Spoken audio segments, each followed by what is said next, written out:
Sit, stand high and brought to you by some sort of advertisement. Sit, stand, I'm the one who brought this product placement. Now sit still. So I'm like so awkward at the gym. Well, it's good you go to the gym. I do go to the gym. Like I try to go as many times as I can during a week. Sometimes, it just doesn't work out. Right. But I just get so awkward at the gym, and it's not for like the obvious reasons. Like I have scrawny muscles and I'm lifting little weights, or that I'm like sweating profusely. I mean, I do sweat profusely, but like that's kind of acceptable at the gym. Right. So it's not those reasons. It's because I don't work out with my glasses on, and I'm basically blind without them. So it can create a lot of social awkwardness when someone thinks you can see them, but you can't. And it's like I'm usually not in other places without my glasses. So I don't, it's more like the gym where it stands out, right? It's more the gym where I know that I am being socially awkward right now. So I'm always kind of flirting with the line of, do I fake it and just like say hi to everyone and pretend that I've made eye contact with everyone? Or do I just ignore it and don't talk to anyone?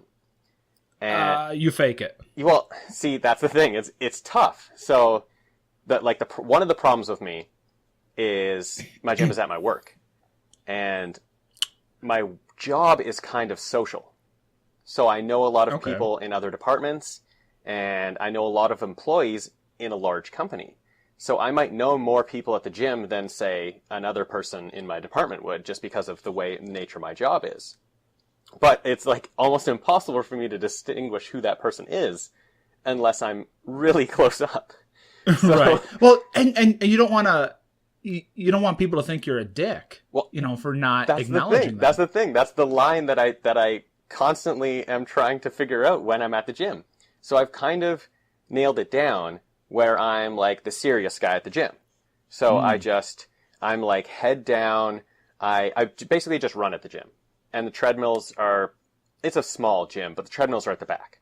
So I'm basically like just head down, walk to the back, get on my treadmill, just staring down or staring up, whatever, when I do my run, and don't really try to avoid eye contact with people, which has worked out. It's worked out pretty well.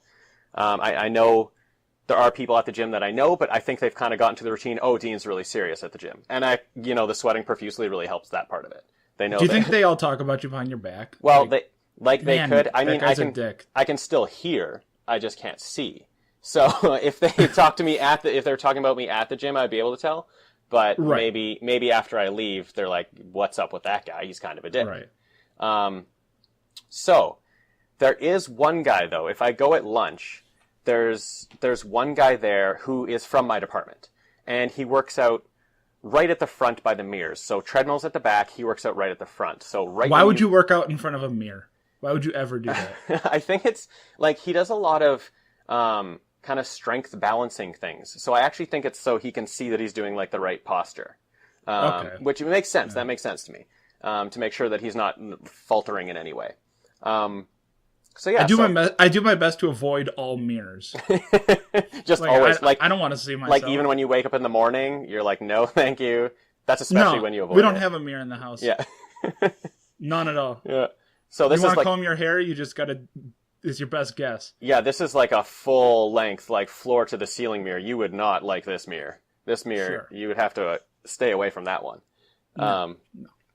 Yeah, so he's working out by the mirror, and so what I usually do is I walk in. He's always there. I walk in. I turn to, let's call him Jeff. I turn to Jeff, and I give him the wave, and then I head it back to the treadmills, do my workout. I'm all good. So last Friday I go at lunchtime. And I walk in, do my usual fake it, wave to Jeff, who's working out by the mirror. Guess what? It's not Jeff. Oh. It's a guy who's not even the same ethnicity as Jeff. And I don't even know him at all. Did you say his name? Did you say, "Hey, Jeff"? No, I didn't speak. Okay. It was okay. Right, Sometimes I do say, "Hey, Jeff." So this time I just waved. Okay, right? But I don't know him at all, and he didn't wave back. So I couldn't tell his facial expression. I find that kind of rude. Well, that's the thing. I can't even see if he's looking at me. But I've turned in, I've looked dead at this guy working out, I've waved at him, and he must look either confused or maybe it's disgust. I don't know what's on his face. I can't tell. But right out there. I don't know. I don't like this guy. Yeah, I know, right? Like, I don't even know who he is. No. But all I know is he's not Jeff. He was doing, like, while I was running, he was doing some crazy workout stuff. So he was very strong. I know that about him. But that's... never mind, like him. That's about it. Don't cross him. Stop waving at him. Yeah. Because if he doesn't like it, he's going to beat you. Yeah. So I got like a huge fail right out the gate, right? I've already walked in, first guy I've seen, I've waved to, and hasn't even waved back. So I'm done. Like, I'm done acknowledging people for the day. So I'm going to get on my treadmill, I'm going to pound out my 30 minutes, and I'm going to get the hell out of there. Yes. So I'm running, and one of my managers walks in, and I can tell it's him because he's a very tall guy. So, again, treadmill's at the back, he's walking in at the front, I can see that it's him because he's very tall, so I know it's this guy. So he's walking towards me, but I can't tell if he's looking at me or not. So I'm just decided I'm going to keep my eyes down. I'm the guy in the zone, the guy running in the zone. But he gets closer, so I sneak a peek to see where he's looking. It's right at me. So I wave, right? Mm-hmm. And he doesn't wave back because he actually wasn't looking at me. It just appeared that he was looking at me. So, but my waving motion it must have caught his attention or something, because as I like drop my hand, he looks at me.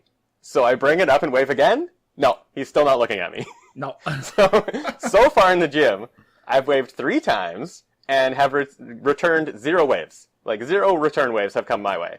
So I want to know how many people are usually in the gym when you're there?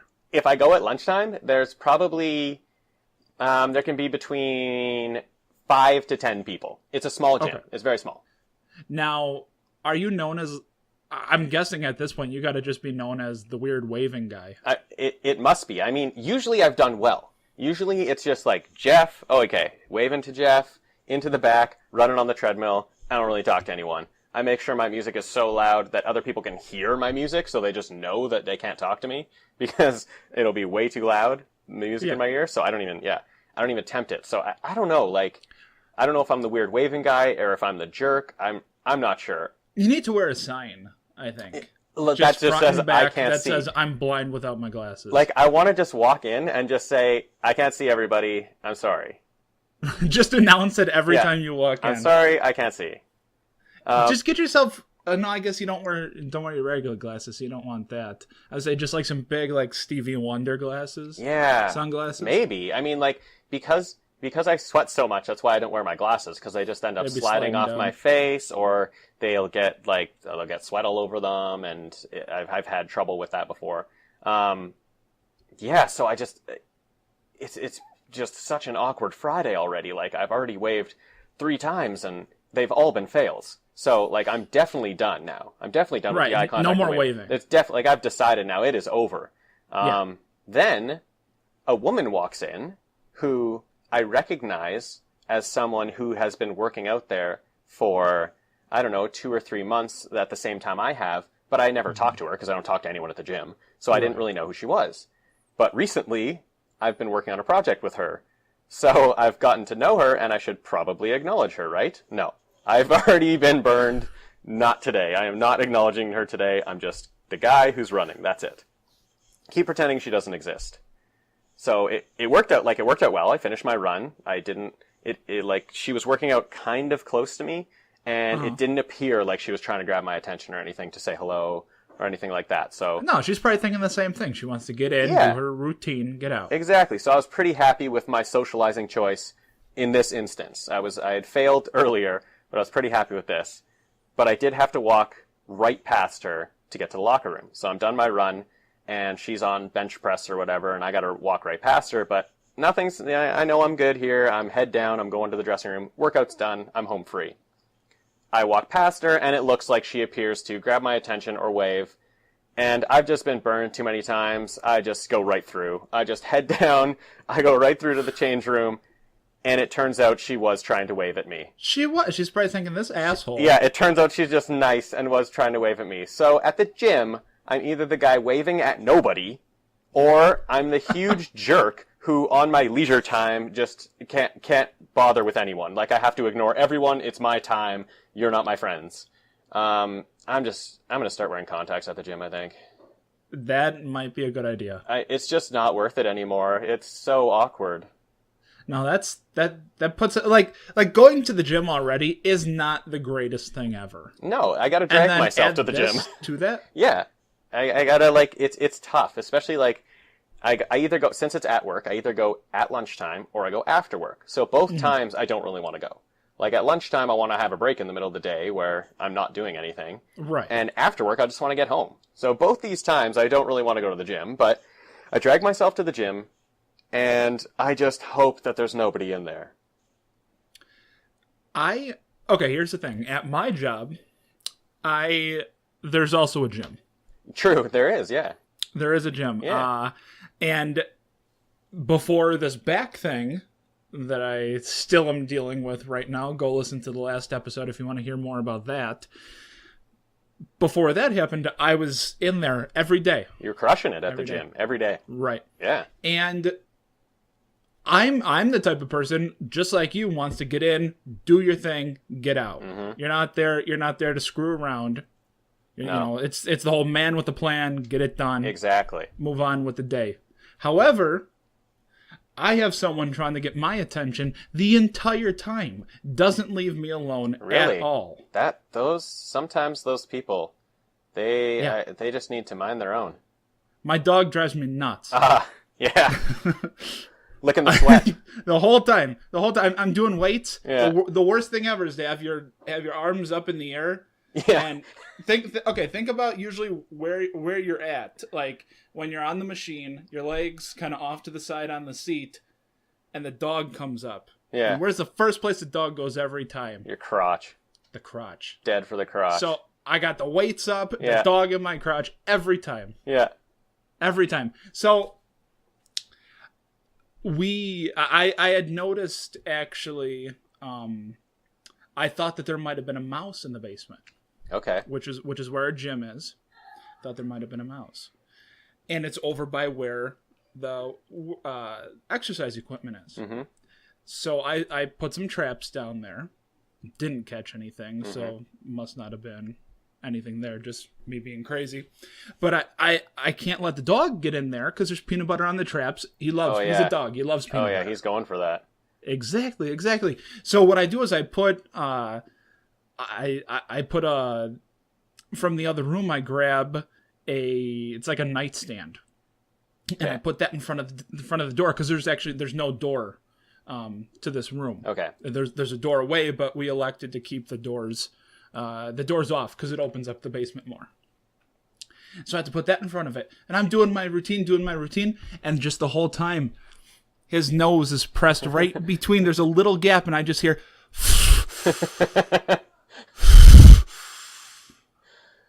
He's just trying to suck in as much as he can. Exactly. Dogs love peanut butter. They do. But that's so I eventually moved the traps and the dog. I know the first day I'll be back in the gym. Yeah. He'll be right there. Yeah. What kind of equipment you got at that gym? I have there's a bike down there. Stationary bike. I'd look ridiculous doing circles on doing laps down there. Laps in the room. My basement is not that big. And it's kind of the other machine I have, it's got like 10 different things you can do on it. It's a weight machine. Oh, very nice. I don't know, my uncle had it and he gave it to me. It's great. You can do just about everything on that. So that's my two things: the bike and the weights. Yeah, and my dog the entire time. So you got the plan. You know what you want to do, but it's everyone else that messes it up for you. Yeah, like so I'm the awkward guy, and you're the guy who's just so sociable that everyone wants to talk to you at the gym. No one but will I'm leave not. you alone. I'm not. No, it's just like your dog. I do my best to put out this aura of stay away from me. Yeah, I try that one. It doesn't work with dogs. Yeah. It doesn't work with people. No. Working out, definitely, dogs are really interested in that. Yeah, and I would look super weird waving to people in my basement. So You don't wave to him every time he comes in? no. Usually it's. I mean, it's kind of a wave gesture, except I'm like shoving him away. Yeah, right. But then he thinks we're playing. No, Jim, I don't know. Just gives me the image of someone coming to talk to me at the gym and getting like all up in my business, and I have to shove them away. Right. Yeah. Like you got Jeff always coming up right into your Coming crotch. Leah, just like licking my arms, licking my legs, and I gotta push him. Jeff, not today, all right? I'm trying to work out here. Stop it, Jeff. Trying to get my run in, get my sweat on. There we go. Moral of the story. Dogs love peanut butter. Dogs love peanut butter. Yeah. All right, you guys, welcome. This is episode 4. This is going fast. Like, this is 4 weeks now that we've been doing this. I know. Four is my volleyball number, so this is the big one right here. There you go. And we've got a good show. But before we get to that, and I'm not going to miss it this week, I told myself, I'm like, last week, I almost missed talking about this. Last with Dean. No, I'm just kidding. With Alex and Dean. I was so close. I almost gave it to you. One of these times. Probably not. I'm holding out. Maybe like on my birthday or something. When's your birthday? I can't disclose that. You can't disclose when your birthday is? It's June 24th. June 24th. Yeah. Okay. That's not going to make any difference. Yeah, I know. But we got an awesome show lined up here. I'm super excited to talk about tonight's topic. I am as well. Way excited. It was my turn to pick because we switch every week. Yeah. So your picks so far have been 24 and Dexter. My first pick was Marco Polo, and the show that we're doing tonight, MASH. Yes. So I pick garbage, you pick gold. That's basically how this goes. That's where we're at right now. Yeah, that's where we're at. But before we get into talking about MASH, we actually have a word from our sponsor here. Did you know over the course of a single year, the average person wastes nearly an entire month just looking for a clock to tell time? Wouldn't it be convenient if you could carry the time with you wherever you go? Well, now you can with Wrist Time. Just strap one of their mini clocks around your wrist and find the time with a glance. Wrist Time will revolutionize the way you tell time. Just watch.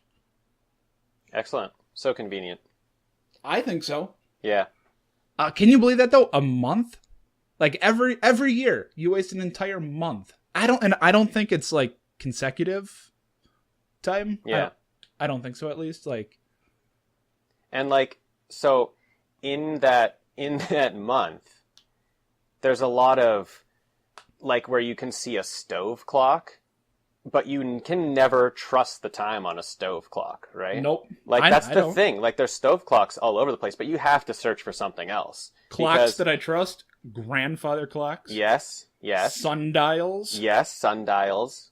I mean, they've been working for a long time. Bank clocks, yeah.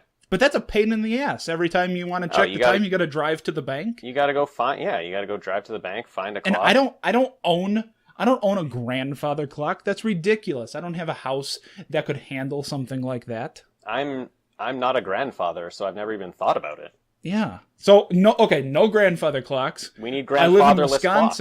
I live in Wisconsin, so for like half the year there's no sun.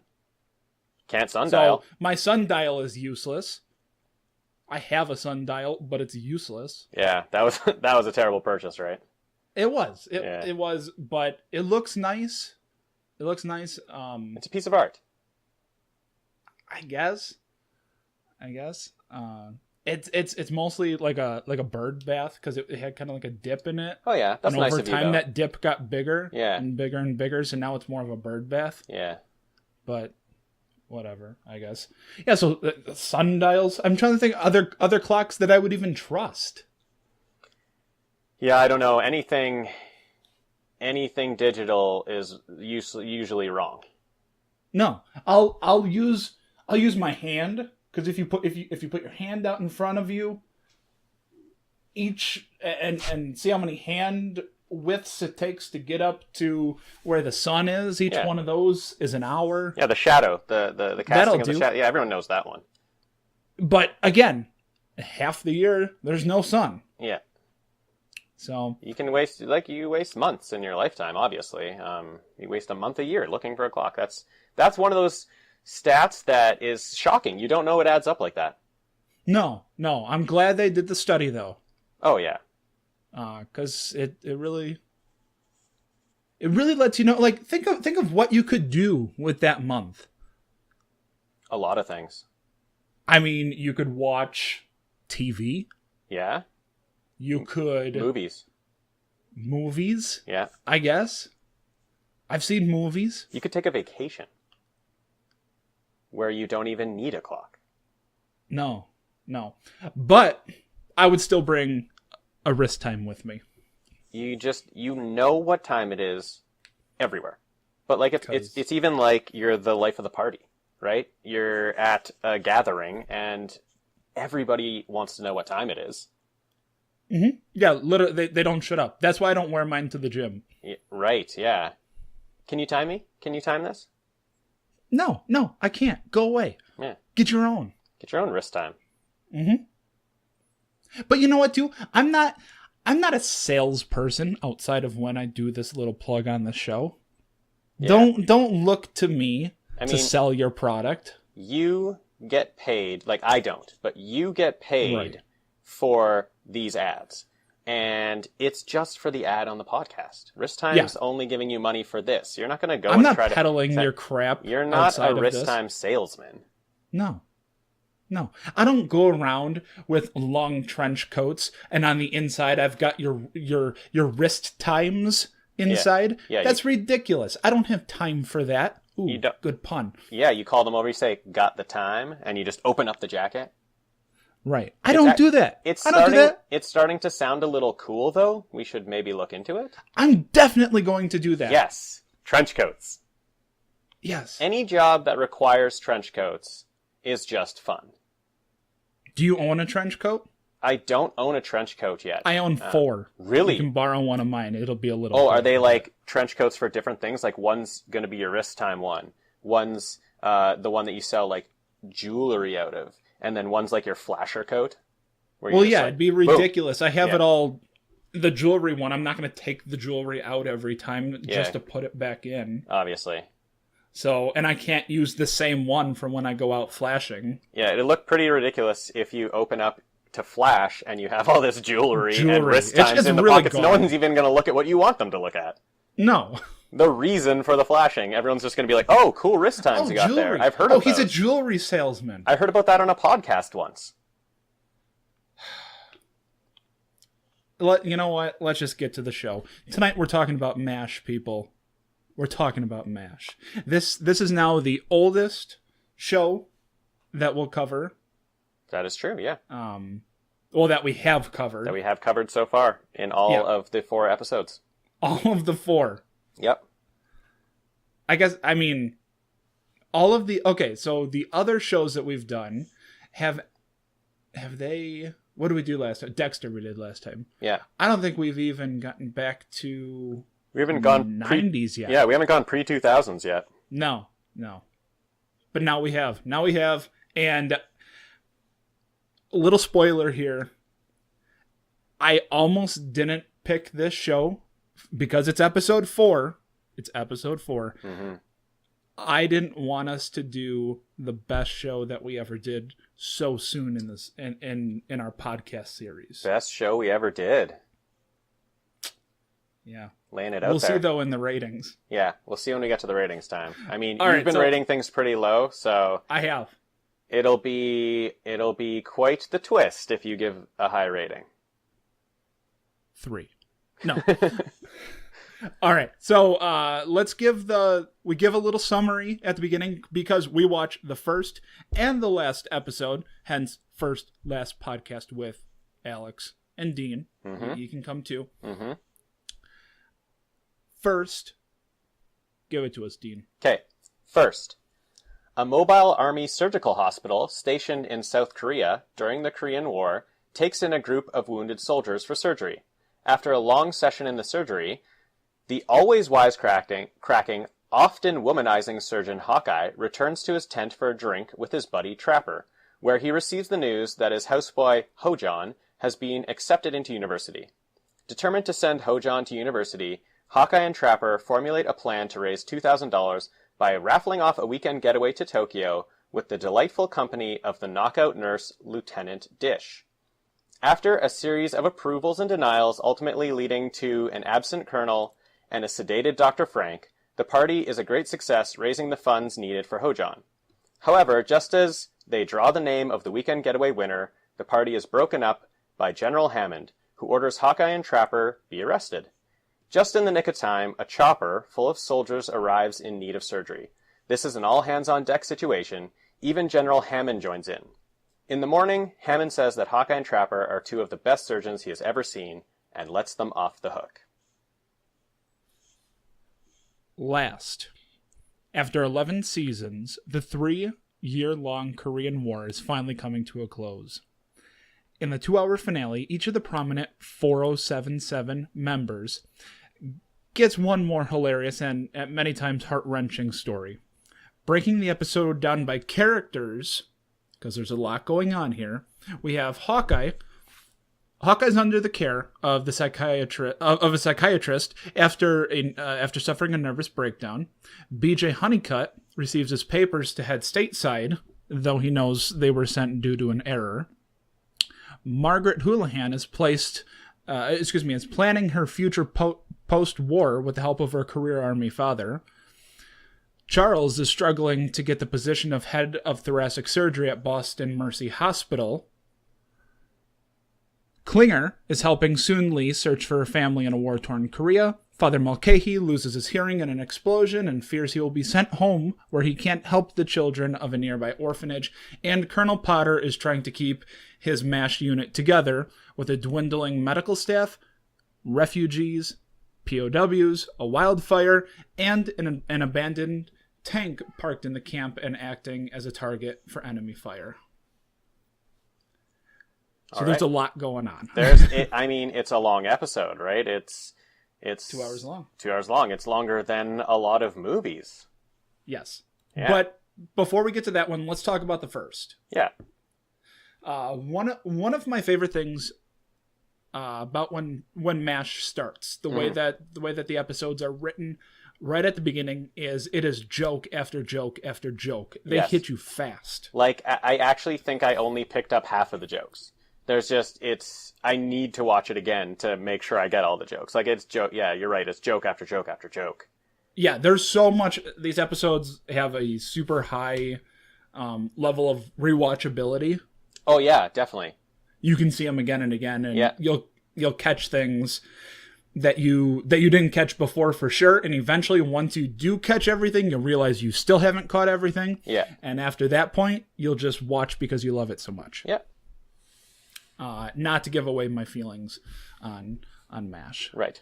But yeah, the pilot episode, it's a solid episode. It's fun.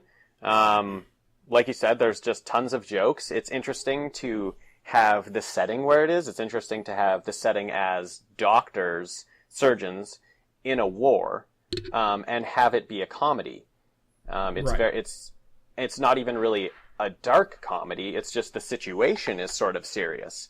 It's very serious, the situation they're in. So it's interesting to have that type of situation where you have the laughs, but you also have the very serious atmosphere. Yeah, and so the whole tone here, the majority of the story, the setup here, started in a book by Richard Hooker.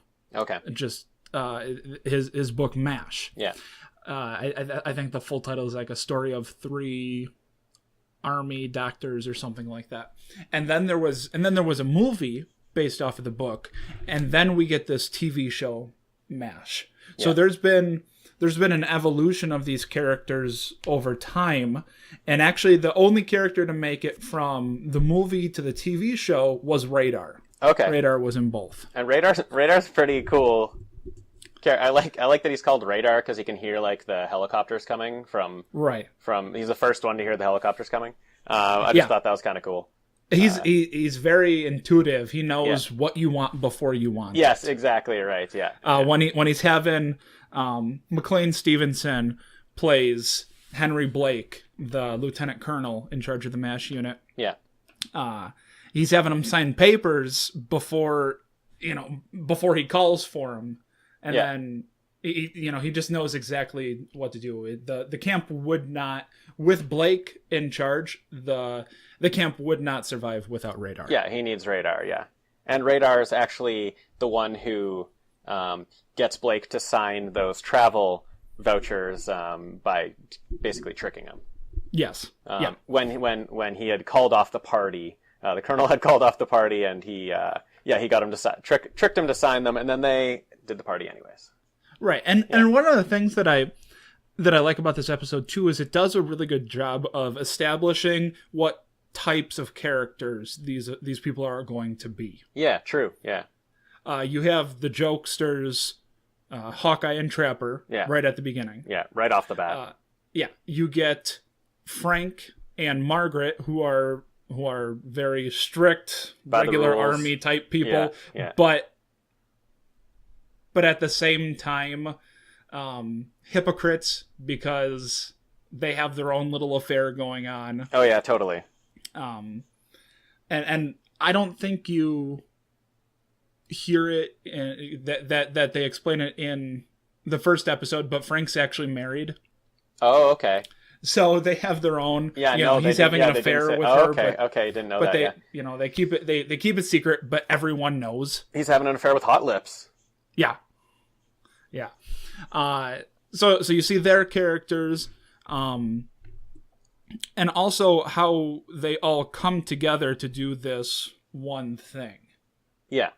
It's everyone's working together, except for Frank and Margaret. Yeah, you don't get it as, like, you don't feel it as much, obviously, in the first as you do in the last, but just that everyone is from a kind of a different background, right? Like, everyone's from a different place, and they're all together with the same goal.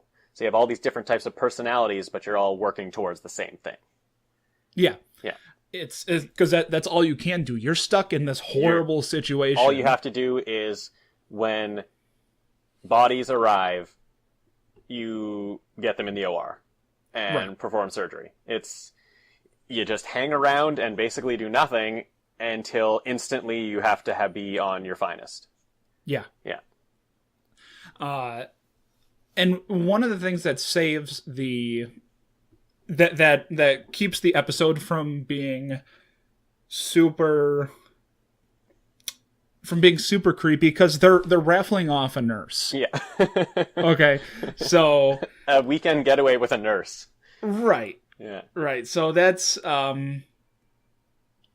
nowadays I don't think that a lot of the jokes in there, I don't know how well they would go over today. Yeah, you can tell the type of humor is I don't even want to say dated, right? Because it's still it definitely hits, like, I was laughing throughout it, but it's that old. But the idea humor of raffling off. Yeah, exactly. That kind of humor. It's all like that funny situational humor. But what makes them smart is who ends up winning that raffle, because they fix it. Yeah. It ends up being Father Mulcahy who wins the trip. Yeah, and there's nothing that's going to happen there. Yeah, the priest wins the trip with the nurse, so she's thankful. Because she was not sure how that was going to go, how the trip with anyone else was going to go. Yeah, because she's also engaged. She trusts. Yeah, she's engaged. Yeah, but she trusts Hawkeye to make sure everything works out. Yeah, she thought it was going to be him. She thought somehow he was going to rig it so that he was the one who won the trip. But she trusts him because she fully, like, there's a card taped to the bottom of the bin, like, that they're pulling the cards out of, and she feels it, and she trusts him to take it out. Mm-hmm. Right? She trusts him to pull out the right one. Yeah. Yeah. So I know we focus on the first and the last episodes, but let's just get to the last. Yeah, we'll go right to the last. There's a lot here. The last is great. Long. There's lots happening. It's 2 hours long. There's all these different stories, and the last is amazing. Isn't it? It's amazing. It's like, the first is good. The first, I'm like, oh yeah, this is a fun show. I like this show. But the last is like that. When we said Dexter was one of the worst finales ever, this is one of the best finales ever.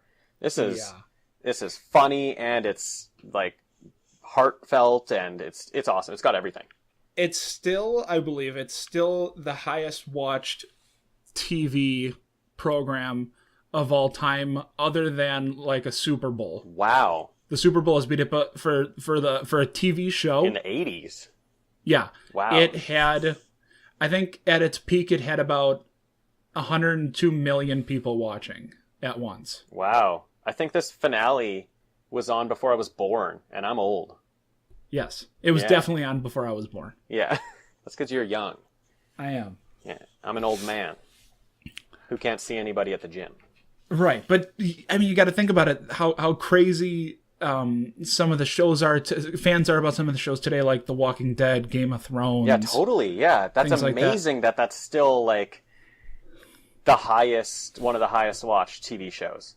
And watching, so, like, you have seen this series.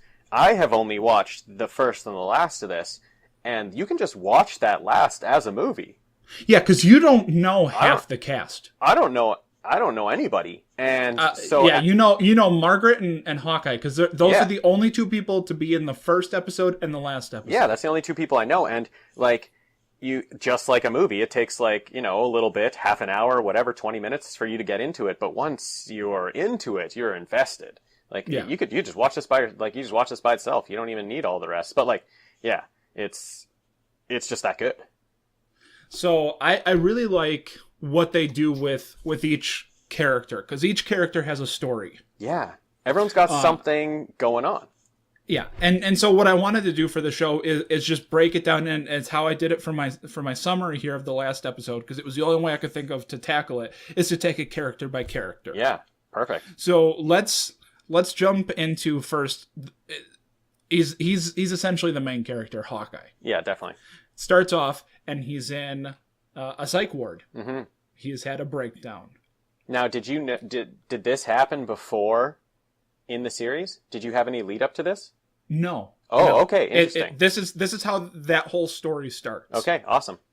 Yeah, you don't see anything else. So the revelation of what happened on the bus is you get that all just in this episode. Which was revealed in just like it was just a great way. Like it was I don't know, I thought it was very well disguised, but also just slowly revealed, right? You'd go back to them and you get a little piece of the puzzle, and then they go to something else happening in the episode, then you go back again and you get a little piece of the puzzle of what happened on the bus.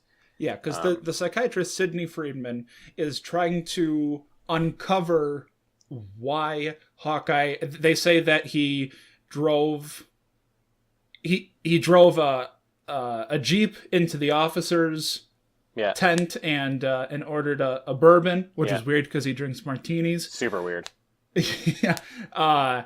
And he also tried to fight with an anesthesiologist because he thought that the person was killing the patient. Yeah. Not happening, but we had to uncover what had happened, what drove him to this point. Exactly, yeah. And he keeps bringing up the bus, yeah, whether he knows it or not, and that's what I really like too. Is that he slid in little references. Yes, exactly. To the bus. Like he's the jokester, right? So he's the main comedian on the show, right? He's always telling the jokes, always telling the one-liners, and so he's trying to convince the doctor, the psychiatrist, that he's fine, get him out of here. And every time he's trying to convince him that he's fine or something, that the doctor should be paying attention to something else, he slips in some reference about what happened on the bus, and then the psychiatrist gets into it, and then you get a little bit more of the story. And the story changes because it's the every same time. It's essentially the same story the whole way through, over and over, but elements change. Yes, but as we learn more and more about it. The first time it's the staff went out and they had a day at the beach. It was a great day. Yeah, and they're driving back to their camp and having a little party bus situation. Exactly. Yeah. It's a party, and Hawkeye, says there's a guy sitting in front of him, and he says, he needs a bottle, and this guy's not in the party mood. Yeah. And he's like, this guy, bring the bottle, the booze bottle. He so needs they the pass booze, the bottle back. Yeah. And then later that changes to he's a soldier. And he's he needs very the injured, bottle. yeah. Well, no, but even before that, he's just a soldier. Oh, yeah, needs yeah. The bottle. Right, And then after that, he's injured, and it's a medicine. It's a bottle of medicine that's coming back. Yes. And it just grows and it evolves into something else. And really that bus scene is like the show as a whole, the way that it evolves. It starts off really fun and goofy. Yes. And then by the end, it's serious. There's the last season, it's still funny, because it's always a comedy throughout, but it is a lot more serious as the show goes on. So this bus scene is almost exactly the transformation that the show as a whole goes through. That's what I was going to say. I was going to say the character of Hawkeye is kind of mirrored by the show, where he's funny, he's telling the jokes, but there's serious stuff going on with him. And there's serious stuff going on in the show, but they're always like having fun around it. But also, while they're telling those jokes and having that fun, they're able to hit these serious moments. Right. And the bus story doesn't end there. No. It cuts to that there's enemies around them and they have to turn off the lights and be quiet and so the enemies don't find them. And the woman in the back is holding a chicken and the chicken is clucking and he's afraid that they'll find them. Yeah, they'll give their position away. And so Hawkeye turns around and says, shut that thing up. Mm-hmm. And she shuts it up. She does. She suffocates the chicken. Yeah.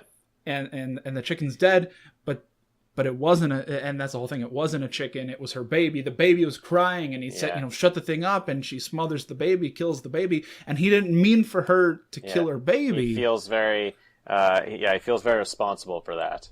Yeah, I mean, he's a guy who's always doing everything to save the person on his table, and he feels very responsible that he was telling that woman to shut the baby up, and she did shut it up, by smothering it, and killing it. Yeah. So after they get through that, it comes out. You don't see any more of their meetings, but of their sessions, but they have a couple more, to work through it some more. Yeah. But that's really that's the biggest hurdle to get over. Once the story comes out, you don't really see any more psychiatry time. Hawkeye actually gets released from the ward and brought back to be a surgeon back on. Right. He thinks he's going to get to go home. Yeah, he does. Yeah, he thinks he's going to get to go home, but he's got to go back. Yep. So that's up until about halfway through. That's Hawkeye's story. Yeah. Now BJ, who is Trapper leaves the show at the end of the third season. Okay, I believe. And there's 11 seasons, so that's fairly early. Right. Yeah. Right. So he leaves, and Henry leaves too. Okay. And BJ is the new Trapper. BJ is essentially the new Trapper. But what's nice is they are very different types of characters. But he's like the sidekick. Yeah, the new best bud. Right. And BJ was always one of my favorite characters. I really liked him, and he gets the story here. He gets his papers to go home. They say they send him the stuff, and he's really excited. But and Colonel Potter even says to, he's like, this is a mistake. Yeah, everyone knows it's an error. Everyone knows that he hasn't been there that long, and it probably shouldn't be him, and it's a mistake. But he says, whatever. But he's got to get back. It's going to be Aaron's... his daughter's birthday. Aaron's birthday. Yeah. So he goes home. Mm-hmm. They... before they can rescind his orders, he gets on the helicopter. Klinger finds him a path to get home, and he leaves. And as soon as the helicopter starts up, the papers come in to say that it was a mistake. Klinger brings it to the colonel. Colonel hears it, of course, but lets the helicopter go because he's gonna let BJ leave. Yeah, Colonel's a stand-up guy. Yeah. And Klinger tells him, or Potter tells him, what was that? Yeah. I didn't hear what you had said because he tells him that Helicopter's orders too came loud. in that he can't leave. Yeah. So yeah, BJ gets to leave, but they need a replacement. Yeah. And BJ doesn't make it out. No. They catch him in the airport. They need send a him replacement, and it ends up being BJ that they bring back Yeah. as the replacement for BJ. Now, because I've seen this episode so many times, it's hard for me to remember that first time seeing it. Yeah. Did you know he was coming back? No. Or did you think he had made it out? I didn't think he was coming back until the helicopter was landing. And it was Okay. like, oh, let's see who it is. And it was like, oh, it's going to be BJ. Yeah. But I didn't, when he got on the helicopter, I thought that was it. Even though he didn't say goodbye to Hawkeye, and he still had a lot of, it was such a rush that he was saying goodbye to a lot of people. And so I thought it actually was it. I thought it was like, oh, you know what? I think he's gone. I think he's getting home. And when Hawkeye hears that BJ left, he makes a comment, first Trapper, now BJ. Is it this place that stinks, or is it me? Me, yeah. And that's because Trapper had the actor who plays Trapper, he had left between seasons. So they in the first episode of season 4, they write him out. That Hawkeye comes back from leave and Trapper's gone already. Oh, I see. Okay, yeah. So just to explain a little bit more about that. So why it's just everyone leaving him. Yeah. Yeah. Yeah. So that's BJ's story. Margaret, there's really not too much going on with her character in this story herself. It's really just trying to figure out what she's going to do after the war. And it's always things that her father suggests that she goes to do. Yeah. But another side of her story is, and it ties into Charles's story as well, Charles Winchester. He wants to be head of thoracic surgery at Boston Mercy Hospital. Yeah. But he's been in Korea for so long that the medical world in America, in the States, has just kind of passed him by. Yeah. You're forgotten when you leave. You're doing all this work, but Margaret knows she's got an Uncle Bob who works who's on the Uncle Bob that's council. not Uncle Bob. Right. Yeah. Oh, one of those uncles. Yeah. Hot Lips, Yeah. Hot Lips gets around. No, he's a family friend. Oh, right. But she writes to her uncle and helps Charles get that position. And that's really the majority of what she does. Yeah, I mean, she delivers like one of the best speeches at the little farewell they're having at the end. Yeah. But yeah, we can get to that later. Yeah, so the other part of Charles's story is he's got some bathroom issues. He's got to go. And he's in there every hour on the other. Yeah. And so he's going up to use the bathroom, and it gets demolished by a rogue tank. A rogue tank runs through the bathroom. Completely destroys it. Yeah. So we'll get to that tank in a second. Yeah. But he goes out and goes in the woods because he's not going to use like the regular latrine. Right. Yeah. And as he's coming back, he gets jumped. Yeah. I love his trip. He gets jumped by 5 guys. Yeah. So these they're Chinese. Yeah. They end up being musicians. Yeah. They're not hostile. They jump him. He is very, very afraid. He thinks they're going to pull out guns, and they pull out musical instruments, and they start playing for him. And Charles is a character who has always found music as he says in the episode, a refuge from things in life. Yeah. So he works with those with them. I loved that bit. It's so good. Yeah, he works with them to try to make them better. He's conducting them in multiple scenes, and it's so good. Yeah. Yeah. Let's just get right to the heartbreaking part of that story. Yeah. They end up leaving. Yeah. The POWs are sent away, and their truck is Blown. hit, Yeah. and all the musicians They all die. Yeah. That's terrible.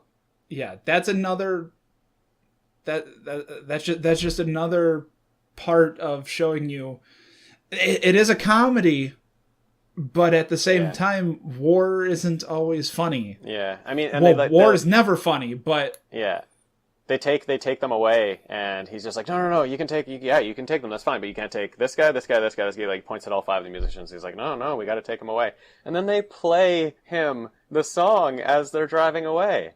Yeah, it's so sad. It's like the original, like Titanic playing the band playing as they sink. It was like, oh no.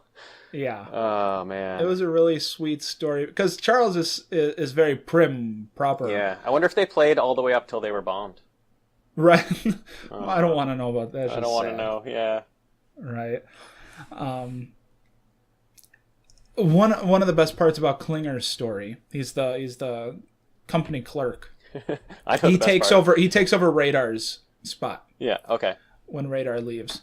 However, he's in the show prior. His bit the whole time in the show is trying to act so crazy that they'll give him a Section 8 and boot him out of the army. Okay. And boot him because he wants to go home. Yeah. He doesn't want to be there. And so... Is that why he wears dresses? That's why he wears dresses. Oh, okay. I didn't get that. I didn't get that part. I just thought it was hilarious that he wears dresses, and he actually has photos of himself posing in the dresses. Yeah, and it was like it was as a gag to get out, but at the same time, like he loved his dresses. Yeah. But he doesn't get to leave. Like at the end, he's the character the whole time. The whole time he tries everything he can do to get out of Korea. And he has to stay. And he stays because he ends up marrying Soon Lee. Yeah. But she can't leave. She won't go to America until she finds her family. Yeah, she's got to find her family. It was, but again, like it's funny where he goes up to her and he's like, "Oh, remember when I told you I used to try on dresses?" And then he pulls out like a wedding dress, right, and she's just like, "I don't. Why are we going to a funeral? I don't want to go to a funeral right now." Like, and he's like, "Oh no, cultural differences." Yeah, no. In America, white is wedding. Yeah. Yeah. So his story is fun. I love this episode. Yeah, like, it's really good. I've seen it so many times, and still, during the emotional parts, I'll still tear up. Yeah. Oh yeah, I believe that. Even like the episode starts fun. Just like you said, the whole show has evolved. The episode starts fun and then just slowly gets more serious and serious towards the end but not in a serious way where you're so connected to it and like it's a serious way, but you just like feel for it. You are engaged in it and you're like feeling everything they're feeling. You feel like you just like sadness, and then someone makes a joke and they laugh and you laugh and you just feel like you're part of it. Exactly. And the acting is great. It is great. Yeah, it is great. Everyone has like an amazing voice. I don't know if you noticed that. Right? Everyone's voice is so crisp and clear and low or whatever. It's like so distinguishable who's talking, and they all sound good. Charles actually does a lot of voice work. Okay. That actor does do a lot or he did. He was like, you'd never know this unless you actually looked it up, but he was Cogsworth from Beauty and the Beast. Okay. Yeah. He also does the intro to Beauty and the Beast when telling the story about just to set everything up. I wonder like how many of them do voice work, because I just felt like I was recognizing their voices, and I went and like searched, like just Googled pictures of them now to see if I recognize them now, and that's why I recognize their voices, and I didn't really recognize their faces from anything. So I wonder if I have heard their voices in things. So that's interesting. I know that you've seen Harry Morgan before. He plays Colonel Potter. Okay. Like I'm pretty sure that you've seen him in other things before. He was in Dragnet. Yeah, no, him for sure. Yeah. Yeah, you've seen him before. Yeah. Alan Alda's done a lot of stuff yeah, too. definitely Alan Alda. Mike Farrell, he plays BJ. He does a lot of activist Okay. work. Yeah. Jamie Farr, I don't think he does. Did you ever see the movie Scrooged? Yeah. He's got like a in the production that they're putting on Okay. of yeah. A Christmas Story. Yeah. He's in that as Okay. Jamie Farr.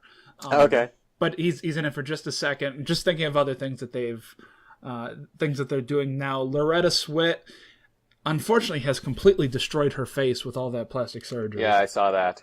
That's She rough. doesn't look very good. No, but unfortunately, a lot of the cast. I mean, it's been a while. A lot of the cast has passed away by now. Father Mulcahy, it was within the last couple of months he passed away. Oh, okay. Yeah, but this was a cast that was just firing on all cylinders. Yeah, totally. The whole time. Totally, yeah. It was.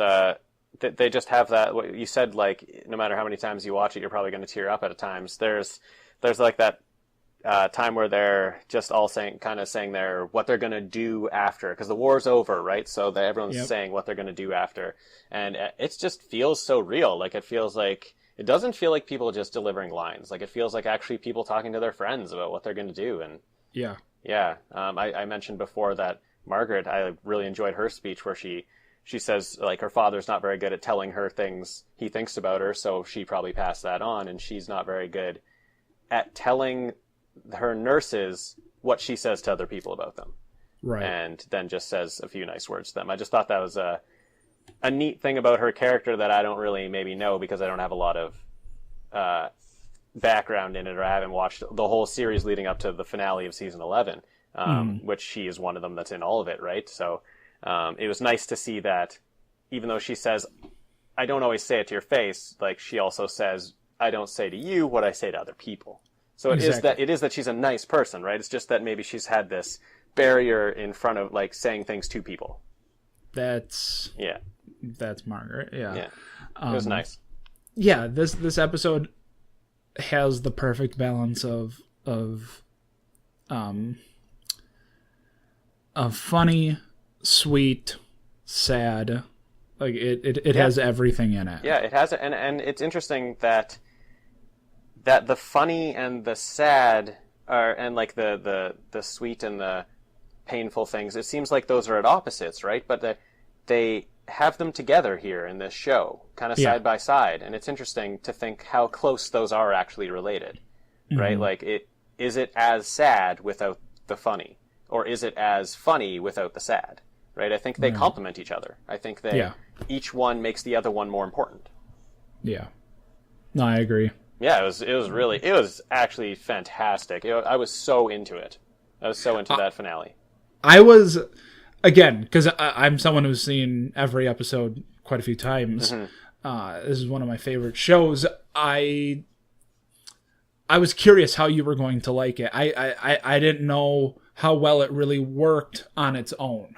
Because we've been lining up so well so far in our rating. Exactly. Yeah, exactly. You didn't know where to go on it. But no, I'm glad you liked it. Yeah, I loved it. It was, like you said, we're kind of blowing one of the greatest finales ever right away. This could have been like 100th episode a show. But yeah, it is. Well, damn, now we're going to save it for number 100. Yeah. We'll just record it now and say we'll air it then. Yeah, we'll just dub over 100. Like, just dub over episode 4, we'll just say 100. Yes. Yeah.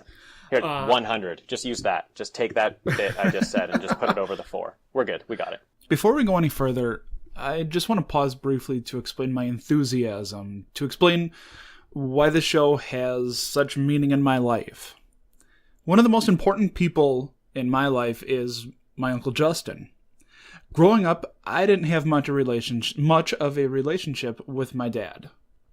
My parents were divorced, so I'd only see him a few days a week when my mom would drop me and my sister off at his house for the weekend. I knew from an early age that my dad and I were diametrically different and far too much the same for us to ever get along.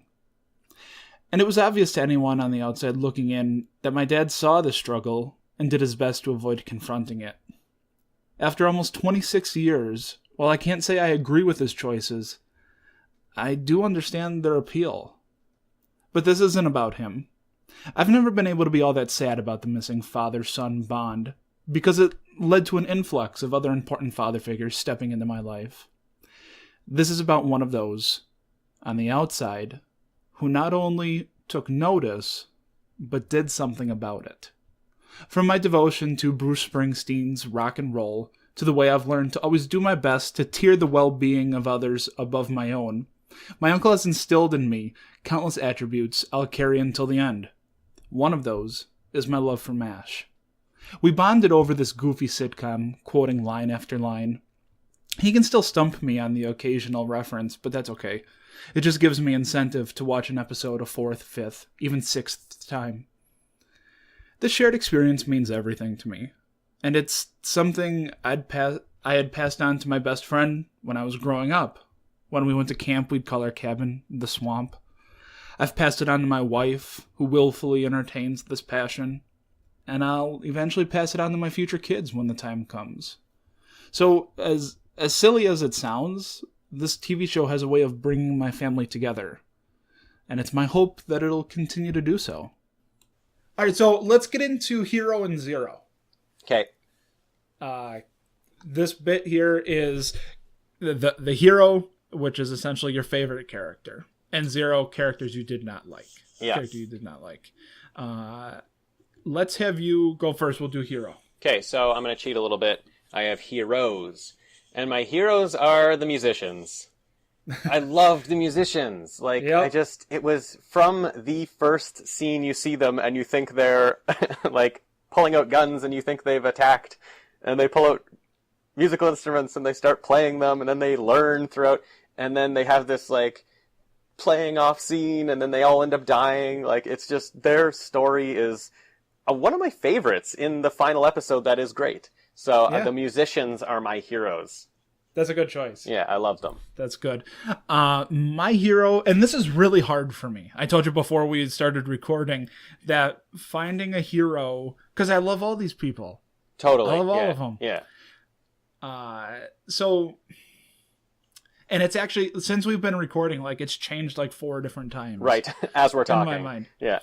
But for me, it's going to be Sidney Friedman, the psychiatrist. Oh, interesting. I thought he was great. He was, in the finale. Yeah. He was a character who would show up from time to time in the series. Yeah. Okay. So when I watched this episode, I was pretty familiar with him, but just the way that he would handle Hawkeye's sarcasm, Yeah. push through that and keep trying to figure out what was going on. Like, he could hold his own. Totally. Hawkeye's personality can be very intimidating. Mm-hmm. But he always held his own against and he did great in this episode. So he's for sure my hero. Yeah, definitely. Good hero. How about a Zero? This one, I don't know. What do you got? Okay, so Zero was actually tough because unlike our previous episode, Dexter, where it could have been anyone from the finale because it was so terrible. Zero's hard because it's very everyone's very likable. Even characters who even Charles, right? Who's a little bit more of a rough character. You still love him. Like, he still does very redeemable things in the whole episode. So I got to go all the way back to the first episode and just go with Frank. Who in the first episode is just no fun. He's just ruining everything for Hawkeye and Trapper, who I want to succeed. So he's the enemy of the first episode. So I'm going to go with the obvious Frank. Okay. Yeah. To me, in the first episode, at least Frank had some, not like as a person, but he had some redeeming qualities when watching him. He was pretty funny in some points. When he was sedated, he had redeeming qualities. Right. No. But he was funny. He delivers, grabs the still. He delivers a hilarious line right at the beginning of the show where he says, like, they're in the operating room or whatever, and the nurse gives him something. And that he asks for. Yeah, he says, "This isn't what I wanted." And she said, "It's what you asked for." And he said, "Well, give me what I want, not what I asked for." What I asked for. Yep. That's great. There's so many, he's got so many great lines throughout the whole thing. Yeah, he's funny. Yeah. So who'd you get? Mine is actually and it's very specific here. It's episode 1, Margaret. Yeah. Okay. I can understand that. Her character changes completely. Yeah, The show. well, obviously from first to last it does. Like, I was just watching, thinking, is this the same? I had to Google to see if it was the same person. Right. Because they're calling her Margaret, and I'm like, I think that other lady was called Margaret too.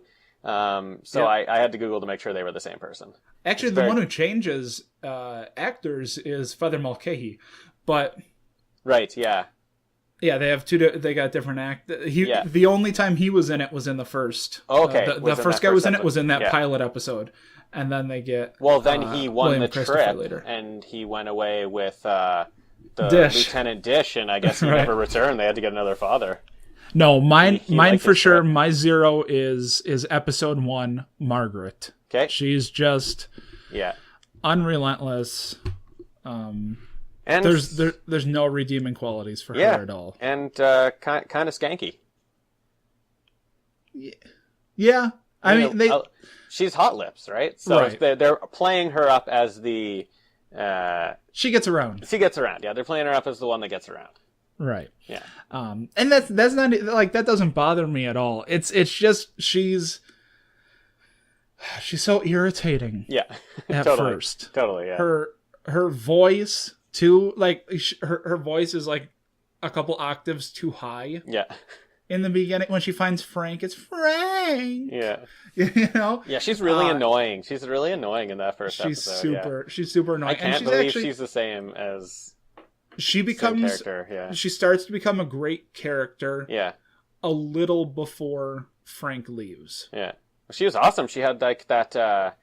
She had that intense kiss at the end with Hawkeye. I mean, obviously something happened there, and they're not together anymore. Wasn't that a but great scene though? Yeah, Like the kiss goes on for so long. goes on for so Charles, long. BJ, and Potter are just Charles like pulls out the book that he gave Yep. Margaret. He pulls it out and just starts flipping through it. It was really good. Yeah. yeah, I guess they had some history in there. yeah. That wasn't the first time they kissed. Yeah. Right. Yeah. It didn't seem like But- the first.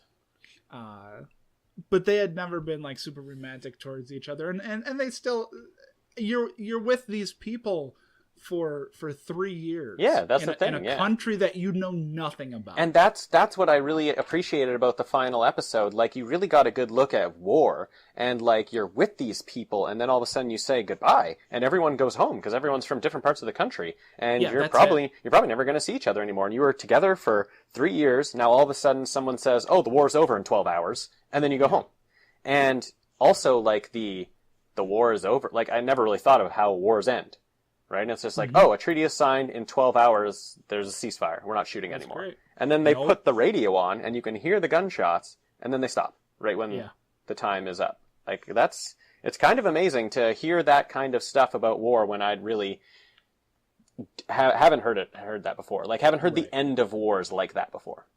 And another bit that I like too was when they mention over the radio, they mention Vietnam, and Klinger goes, "Where's that?" Yeah. And Potter tells him where. Well, this was on during this was essentially an allegory of the Vietnam War. Right. Yeah. It's set during the Korean War. Yeah. What's with the opening in the pilot that says 1950, 100 years ago? I think it's the way that I took it Yeah. was Just like a really long time ago? no, not so Oh. much that it was a long time ago, Yeah. but that everything there, it feels like you're living in the Stone Age. Yeah. Like, I don't know. Yeah, it was strange. It was kind of funny, but I didn't get it. Right. Like 1950, 100 years ago. Yeah. So let's get to ratings. Okay. I'll go first here. Yeah. Because mine. Before I rewatched these episodes, I was thinking 8 to 9. Right. Okay. And I'm just gonna do it. It was gonna be done at some point, and if it's gonna go to any show, this is the deserving show. I love this so much. It has been a huge part of my life for a very, very long time, and still I'm just basing it off of the first and the last episode. Yeah. I'm giving it a 10. Wow. It's a 10. Pulls It's a out 10. the 10. After that speech, I thought you were going to go a 6 or something, but pulls No, out no, the no, 10. no. It's even higher for me. Awesome. Okay. The first episode is good, and I would want to watch more after the first episode. I enjoyed the first episode. This last episode is brilliant. So the last episode for me is about as good as a finale can get. But if I have to rate it kind of as a whole, I would say 9. Okay. I'm going to rate it a 9 overall. A 9 and a 10. Damn. Pretty great. Yeah. Yeah. Yeah. I before you watched the episodes, I had told you, or it might have been after you watched them, because we don't tell each other what we think about the shows before we record. I told you if you didn't give it at least an 8, I was done with the show. Yeah, and I actually had just watched the pilot at that point. Oh, okay. And I was thinking, it's going to have to be a good finale.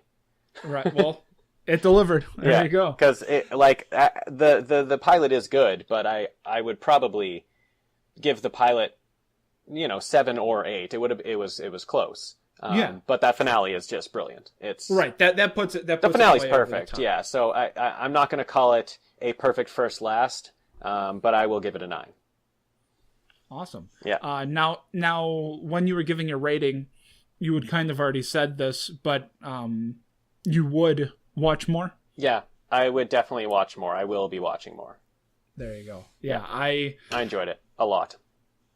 I've seen them all many times, and I will still watch more. Yeah. I will watch them again and again. This is a show I can always go back to. It's a show that I had Sarah watch from start to finish. Yeah, it's kind of amazing that it was like late 70s, or I guess not late 70s, 70s to 80s, early 70s to early 80s. Just as like the idea of comedy in a serious atmosphere. It's something that has been done time and time again since then. Yes. And they had strict rules, because there's a laugh track in it. Yeah. No laugh track was ever, even if they made a joke, no laugh track in the OR. Right. Okay. You never got a laugh track in the OR. Good point. Yeah. Now, I will say that there are quite a few people who like the beginning more than the end. Okay. Because it's more just like jokey. you've seen here, Yeah. And again, we're experts here, so you already know this, but I just want to say it again for people who haven't watched this. The show changes a lot as it goes on, and people didn't like that. Alan Alda he essentially becomes like the showrunner. Okay. He's in charge of a lot. He directs a lot. He Yeah. does a lot of writing. He has a lot of say behind the scenes. Yeah, he directed and wrote that finale. His name was under both those. Some of the episodes that he does specifically can feel kind of soapboxy. Okay. Where they have a point and they push that point. Right. And some people didn't like that. The thing with me is, I always agreed with all of those points. Okay, so you love it, right? Yeah. So like I ate it up completely. Yeah. But some people didn't like that. Yeah.